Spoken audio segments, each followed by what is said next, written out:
kita juga kedatangan tamu spesial. Ini surprise untuk teman-teman. Beliau tidak kalah ngetop, apalagi di Twitter. Beliau adalah pendiri jaringan Islam Liberal. Mungkin ada yang pernah mendengar jaringan Islam Liberal?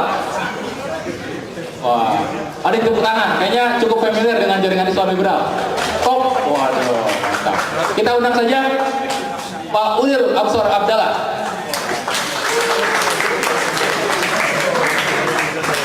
Silakan, Pak. Oh. Jadi kita berdiskusi sedikit tentang kalau kita ngomong Indonesia itu salah satunya ada selain ekonomi, Indonesia ini sensitif mengenai keberagaman keyakinan beragama, betul ya Pak Ulil ya? Ini yang sangat concern sekali kalau Pak Ulil mulai dari Ahmadiyah, kemudian mengenai bagaimana kita nilai-nilai beragama. Ini yang menjadi concern beliau dan dasar beliau di aktivis beliau saat ini. Oke, kita mungkin sharing bagaimana sih view dari Pak Ulil sendiri dan bagaimana sih seharusnya idealnya untuk menyikapi keberagaman perbedaan beragama di Indonesia ini idealnya seperti apa sih Pak? Silakan Pak. Assalamualaikum warahmatullahi wabarakatuh. Selamat malam, Sampurasun. Saya tahu Pak Gita Wirjawan sangat lelah dan capek sekali. Resiko seorang yang ingin menjadi presiden. Dari pagi sampai malam hari beliau tidak berhenti berbicara dari satu forum ke forum yang lain. Karena itu saya nggak akan ngomong panjang. Pertanyaan Mas Moderator saya jawab dengan singkat saja. Salah satu perubahan penting di dalam negara kita pasca reformasi yang harus disyukuri adalah adanya amandemen di dalam undang-undang dasar kita. Kita mengalami 4 tahap amandemen undang-undang dasar kita. Salah satu perubahan penting di dalam undang-undang dasar kita adalah dimasukkannya pasal-pasal yang berkaitan dengan hak asasi manusia. Yang dulunya di dalam undang-undang dasar pra-amandemen belum ada. Nah, salah satu elemen atau unsur yang penting di dalam pasal-pasal pasca amandemen adalah pasal-pasal yang terkait dengan perlindungan hak-hak sipil atau civil right. Civil right atau undang-undang hak-hak sipil yang paling pokok adalah hak berserikat, hak berpendapat, hak untuk berkeyakinan. Ada beberapa pasal dalam undang-undang dasar kita, ada 3 pasal sekurang-kurangnya dalam undang-undang dasar kita yang menjamin kebebasan keyakinan bagi warga negara Indonesia. Itu jawaban singkat saya. Artinya secara undang-undang negara kita ini on the right track. Kita sudah berada di dalam jalan yang benar, di dalam sirotol mustaqim kita ini, di dalam jalan yang lurus. Persoalannya adalah bagaimana undang-undang dasar itu dilaksanakan di dalam kehidupan bernegara kita. Itu masih kurang. Saya ini adalah anggota Partai Demokrat. Saya salah satu pengurus DPP, salah satu ketua Partai Demokrat bersama Pak Ramadan Pohan yang juga anggota DPR. Saya juga lagi sedang nyalon sebagai anggota DPR, mohon doa. Nah, saya mengakui walaupun Partai Demokrat disebut sebagai the ruling party, ada kekurangan di dalam pemerintahan Pak SBY ini menyangkut penyelenggaraan kebebasan keyakinan. Saya akui masih banyak yang kurang.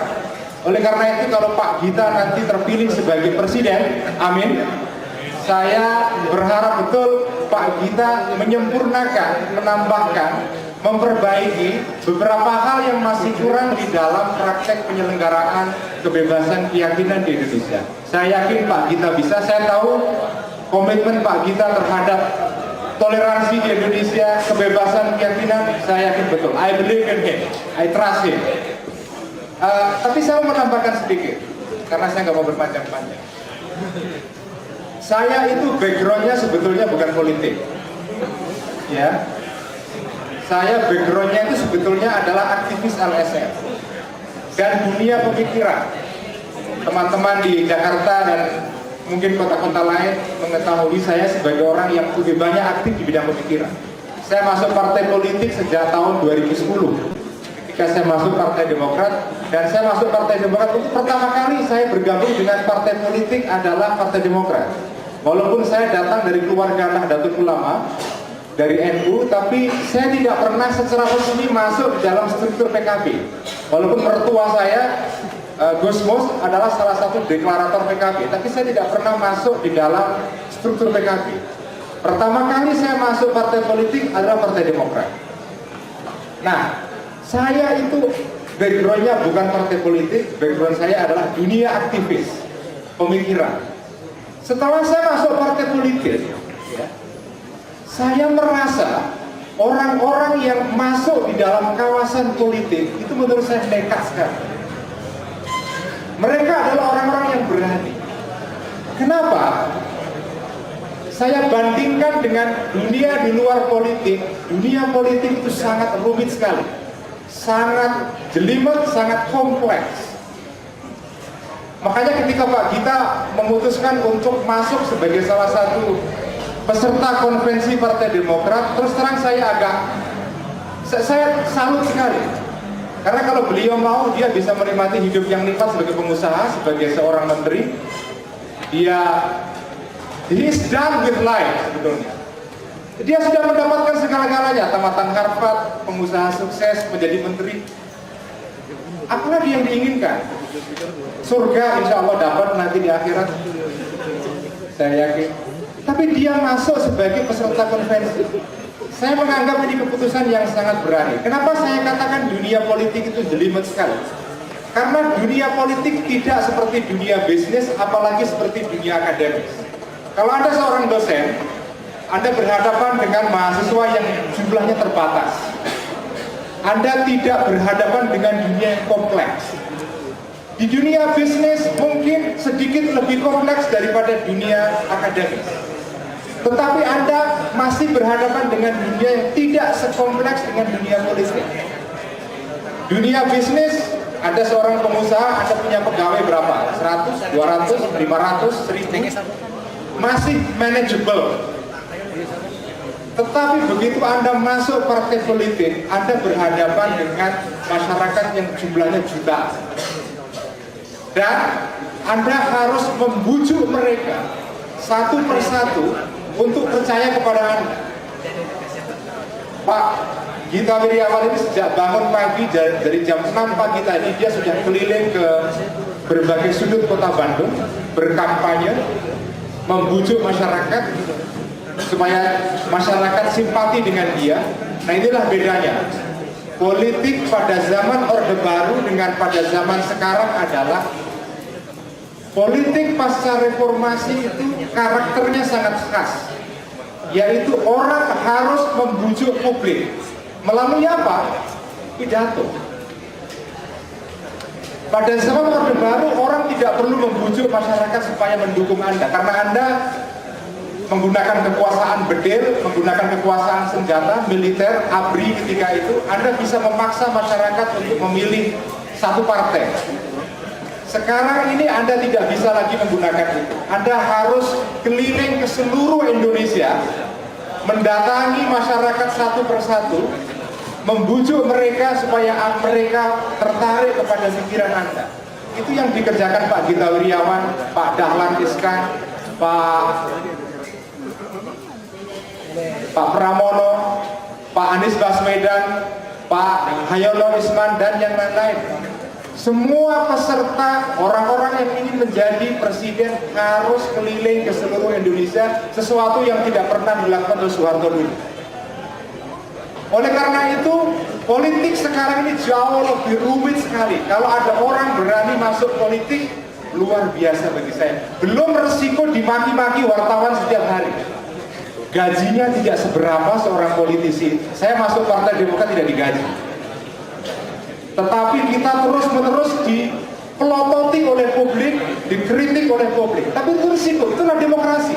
Dengan begitu, saya akhiri pidato saya ini, dengan begitu orang-orang diasah skillnya untuk melakukan persuasi ke publik.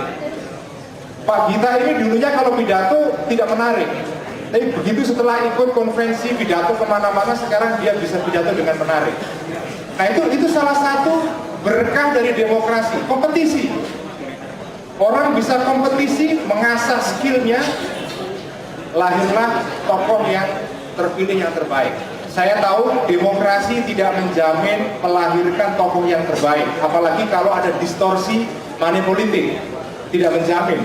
Tetapi demokrasi adalah sistem yang paling baik di antara yang terjelek.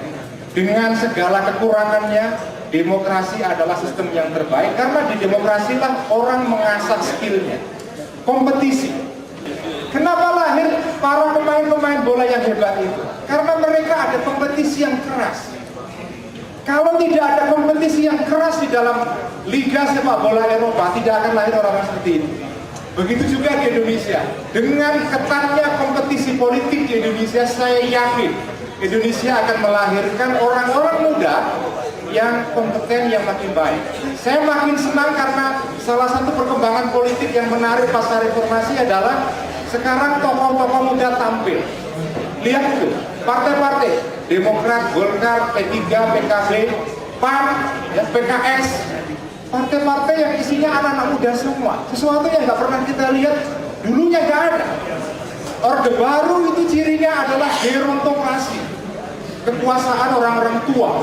Sekarang kita melihat anak-anak muda, orang muda seperti Pak Gita Wirjawan maju sebagai calon presiden, dan saya berharap dengan struktur demografi Indonesia yang lebih dari 30% adalah anak-anak muda, sangat layak kalau kita dipimpin 2014 nanti oleh seorang presiden anak muda.